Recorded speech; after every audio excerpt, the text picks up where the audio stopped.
सबसे महत्वपूर्ण, इसमें पहली बार मौलिक कर्तव्यों यानी कि फंडामेंटल ड्यूटीज को संविधान में जोड़ा गया। यही वह बदलाव था जिसने याद दिलाया कि अधिकारों के साथ साथ नागरिकों को अपने कर्तव्यों को भी निभाना होगा। 44th अमेंडमेंट 1978 अधिकारों की पुनर्स्थापना। आपातकाल यानी इमरजेंसी के दुरुपयोग के बाद इस संशोधन ने मौलिक अधिकारों की रक्षा को और सशक्त किया। आर्टिकल 21 जीवन और व्यक्तिगत स्वतंत्रता का अधिकार, अब बिना कानूनी प्रक्रिया के कोई इसे छीन नहीं सकता। साथ ही संपत्ति का अधिकार को मौलिक कर्तव्यों बनाया गया। साथ ही मौलिक कर्तव्यों में ये जोड़ा गया कि माता पिता अपने बच्चों को शिक्षा दिलाने के लिए जिम्मेदार हैं। यह भारत के भविष्य को शिक्षित, सशक्त और जागरूक बनाने की ओर में एक ऐतिहासिक कदम रहा। 93rd अमेंडमेंट 2005 शैक्षणिक आरक्षण यानी एजुकेशनल एम्पावरमेंट। इस संशोधन ने अनुच्छेद 15(5) जोड़ा, जिससे सरकारी और निजी शिक्षण संस्थानों में SC, scheduled caste, ST, scheduled tribe और OBC यानी अदर बैकवर्ड क्लास के वर्गों को शिक्षा में आरक्षण मिल सका। इससे वंचित वर्गों को उच्च शिक्षा संस्थानों के दरवाजे खुल गए। बाबा साहब कहा करते थे, शिक्षा वह दिया है जो अंधकार को मिटाता है। यह संशोधन उसी दिए को उज्जवल करता है। 103rd अमेंडमेंट 2019 EWS आरक्षण, आर्थिक न्याय। इस संशोधन के जरिए जनरल कैटेगरी के आर्थिक रूप से पिछड़े वर्ग यानी EWS को 10% आरक्षण का प्रावधान दिया गया। पहली बार आरक्षण सिर्फ जाति नहीं, गरीबी के आधार पर दिया गया। यह संशोधन बताता है कि संविधान हर उस व्यक्ति के साथ खड़ा है जो संसाधनों से वंचित है, चाहे वो किसी भी जाति या वर्ग का क्यों ना हो। संविधान में संशोधन का मतलब बदलाव नहीं, बल्कि लोकतंत्र की संतुलनकारी शक्ति है। यह दिखाता है कि संविधान स्थिर है परंतु जड़ नहीं है, वह लचीला है परंतु कमजोर नहीं है।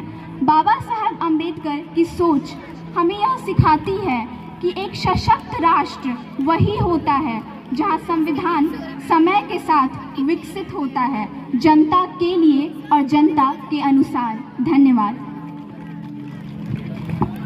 Next member. आदरणीय सभापति महोदय, मैं आज 14 अप्रैल को बाबा भीमराव अंबेडकर के सामाजिक न्याय पर उनके विचारों को सदन में उपस्थित सभी सदस्यों के समक्ष साझा करना चाहूँगी।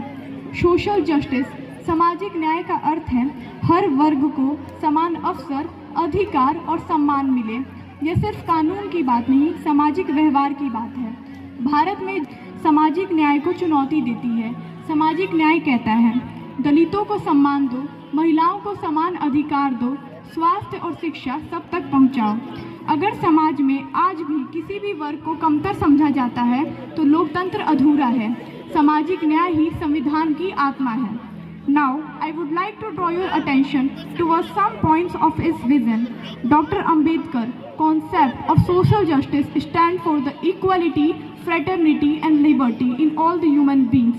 He rejected all form of injustice and exploitation of man by man, especially when it is justified on the name of the religion. He stood for a social order in which a person's status is determined by his or her merit and achievement, not by the birth. He firmly believed that no one should be regarded as untouchable or noble just because of their heritage. Ambedkar was deeply committed for the overall development of the weaker section of the society. For this, he used Constitution as a tool to dismantle this evil practice from the society. One of his famous sayings is, "A fair society is one where every individual has a chance to succeed." Therefore, Dr. Ambedkar's idea on social justice is highly relevant for our today contemporary Indian society. Thank you. Next member. आदरणीय सभापति महोदय, मैं संसदीय क्षेत्र पटना से आता हूं। अंबेडकर जयंती के इस अवसर पर आज मैं सदन के सदस्यों के सामने आर्थिक न्याय के बारे में बताने जा रहा हूं। संविधान की प्रस्तावना प्रीएम्बल में लिखा गया है, justice is right to freedom of religion के तहत संभव हो चुका है और वहाँ अब लोग प्रेम और भाईचारे से रहते हैं। धन्यवाद। मैं संसदीय क्षेत्र भागलपुर से आता हूँ। जहाँ तक मैंने देखा है हमारा संविधान वह बहुत ही अच्छा है, यह परंतु जब तक लोग इसकी महत्वता को ना समझे तब तक हम लोगों के संविधान का कोई मायने नहीं रह जाएगा। इसीलिए हमें अपने संविधान के सभी नियमों का पालन करना चाहिए, जिससे हमें एक विकसित राष्ट्र बनने में मदद मिल सकती है। धन्यवाद। Next member.